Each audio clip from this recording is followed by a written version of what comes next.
Hi everybody, it's Saturday, for a change, a sunny one. It is nearly 10 a.m. and our electricity is still off. I made tea and coffee on the small gas stove, with the power being off for most of the night. Cell phones, laptops, etc. are all out of power.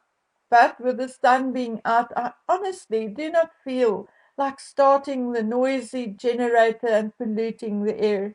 But if it does not come on soon, I will have to do it. So if you see this and it's still Saturday, then you'll know I either gave in and switched on the generator or the electricity came on.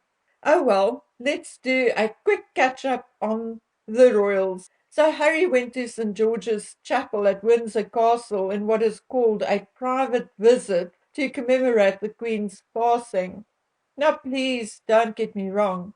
That is exactly what he should have done, and I'm glad he did, and that he had the decency to do so. And I'm glad he did so alone. It would have been an absolute disgrace if the witch tagged along. But let's forget about Ms. Plastic from Montecito and just stick to what is born royal. There is just one thing which concerns me about Harry visiting St. George's. How did anyone know he would be there? One newspaper says the photograph was taken by a tourist. Well, I would guess a tourist all the way from California, United States. What do you think? Do you think the same tourist will follow him to Düsseldorf, camera in hand? I think it is quite possible. It was lovely, however, seeing William and Catherine out and about yesterday and commemorating the Queen's passing and celebrating her life in such a dignified way. They attended a small service at St. David's Cathedral in Pembrokeshire. It was only a 10-minute service with prayers and song, and ended with William joining Catherine when she laid a bouquet of flowers under a picture of the Queen in the front of the church.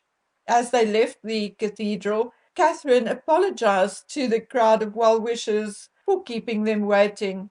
They were late because their helicopter could not land safely in the misty conditions, and they had to land further from the city than they had hoped to. From the cathedral, they went to a seaweed farm, a partner of Notpla, the sustainable packaging startup who won the 2022 Earthshot Prize. The couple also took a ride on a lifeboat.